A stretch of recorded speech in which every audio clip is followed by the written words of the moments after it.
What is up, guys? We are finally back with another video. What was our last video? I forgot, actually. Was it the Dragon Age? Major vs. Blood? Yeah. Well, you know what? We're back with more Dragon Age videos.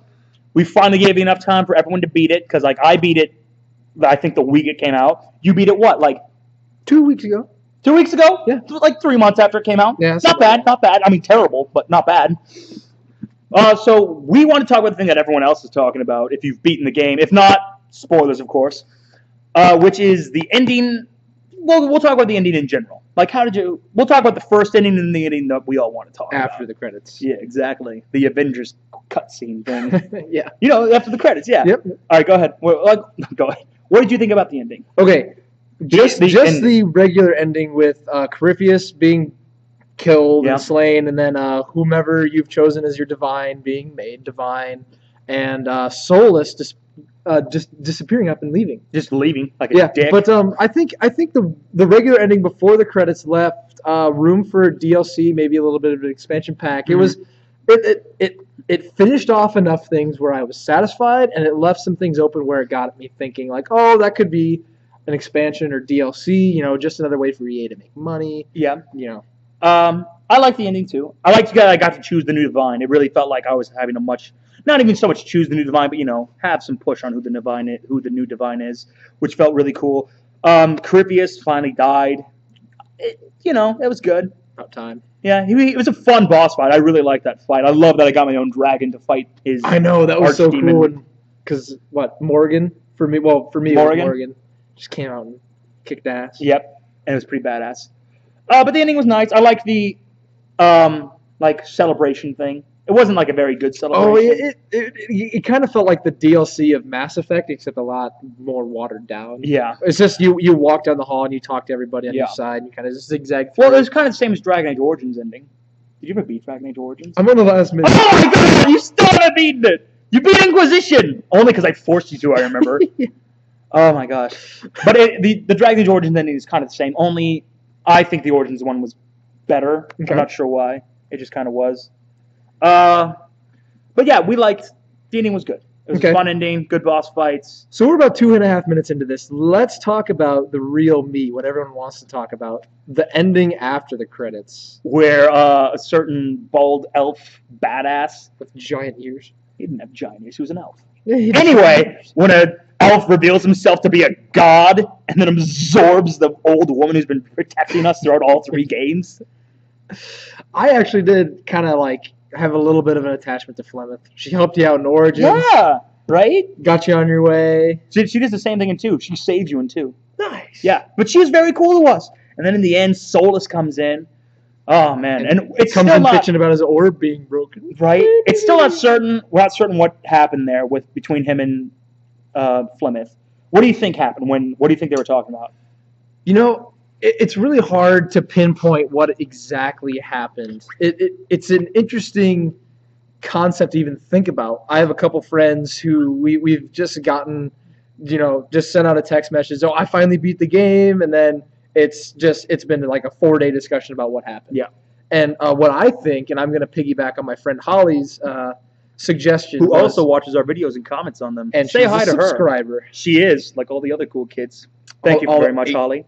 The other 18. Mm-hmm. But anyway, she thinks that Solas was a kind of rebel leader within the ancient elves, and that he thought the ancient elven gods, or basically immortal leaders, were corrupt, and he went on a crusade to kind of cleanse the corruption from the elven society.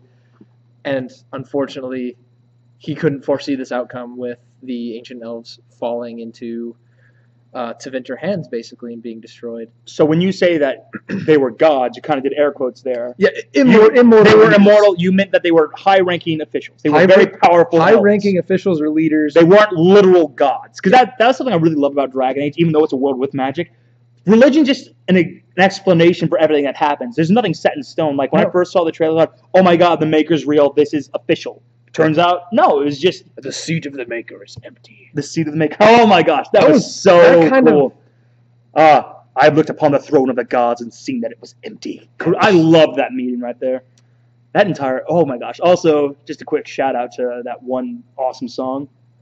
Look to the skies for one day soon. Remember that? The badass like musical number? Yeah.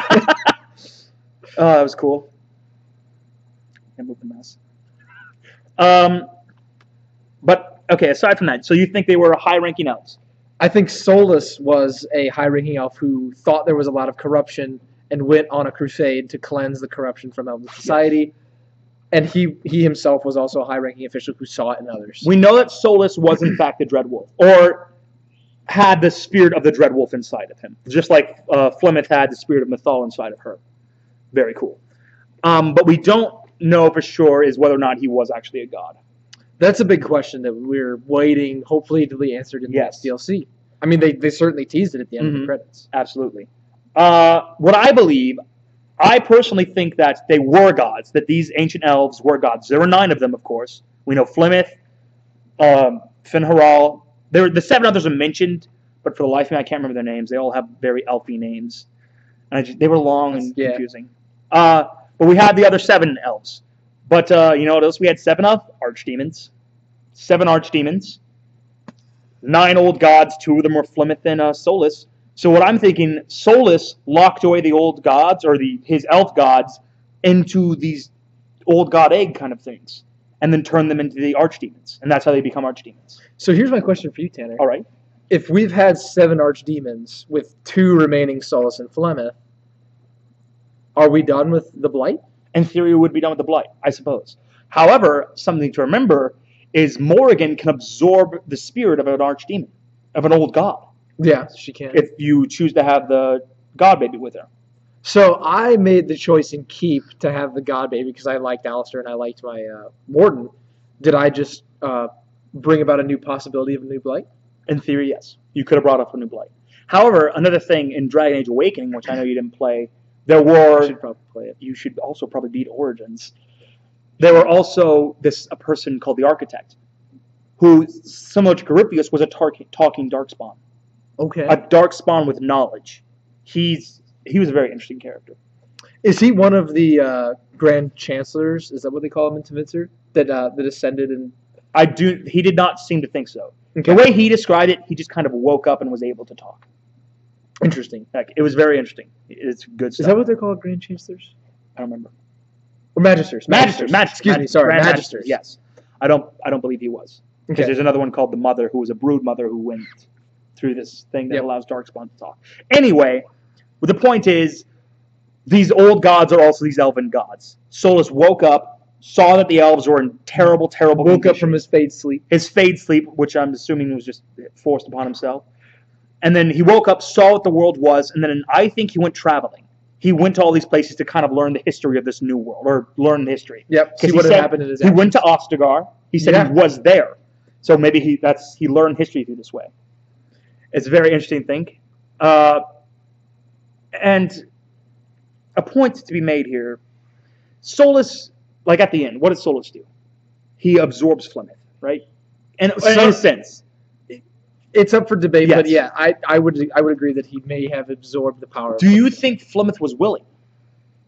That is a good question. I think she was impartial. Maybe afraid to have her power withdrawn from her, but maybe having a sense of, or a realization that it needed to be done since the orb was destroyed. Yes. Interesting thought. How did Corypheus get the orb? Solus gave it to him. Okay. Why? I know we went over this, but why for the viewers? For the hope of unlocking it. He said that himself. He gave him Corypheus the orb, thinking Corypheus can unlock it through some means. By probably maybe charging it up with some, maybe even Darkspawn or Magister power that he has left.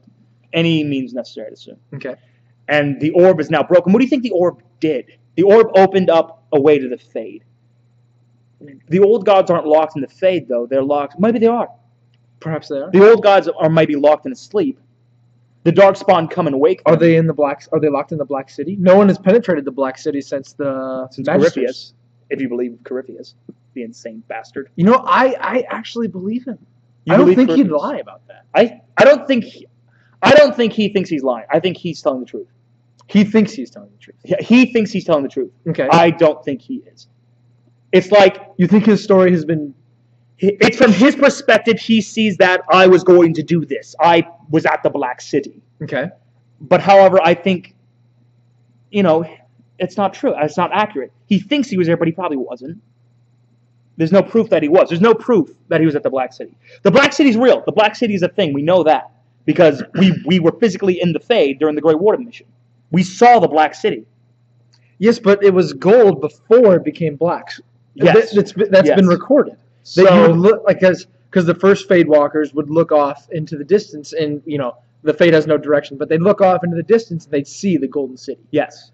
And now, when you do enter the Fade, you can see the Black City. Yes. So there's a disparity. So what happened to change it? Did Corypheus really enter the city, which I believe he did, and corrupted it? I believe he did, but this will be another video. This will be another video. We know that's not the cause of the blights. Okay. Because Red Lyrium predates the blights. It does? Yes. Was this was in the game. From 2? No, this was in 3. This was in 3. This is one of Varric's side missions. I did all of Varric's side missions. Did you meet Bianca? Yeah. She was in that mission. I must have missed it. We'll do another video talking about that because that's a very interesting point. Anyway, focusing more on Solas because this video and this game really was about him. It was about Solas. Yeah. Well, in hindsight, it was like almost only about Solas because he's a fucking god.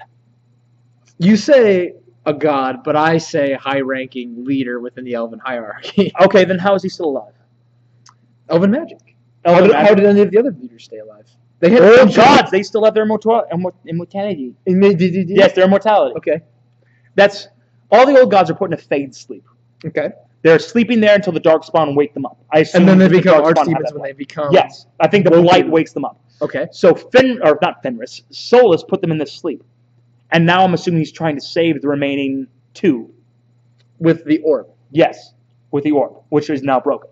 So I think he had to absorb Flemeth and possibly the old god that Flemeth also absorbed into her. So that still eliminates the chance for another blight because Solas is storing 2 gods within it. Technically 3. 3? Finharal, Mythal, and Earthmeal. That was the archdemon's name in 5. Earthmeal, I believe. I could be wrong.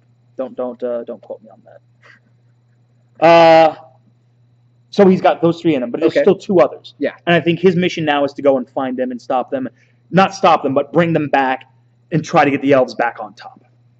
I think Solas is kind of one of those people who would love to see the elves reclaim their place at the top. Absolutely. Not even so much at the top, just to not be slaves. Because he doesn't like the Dalish.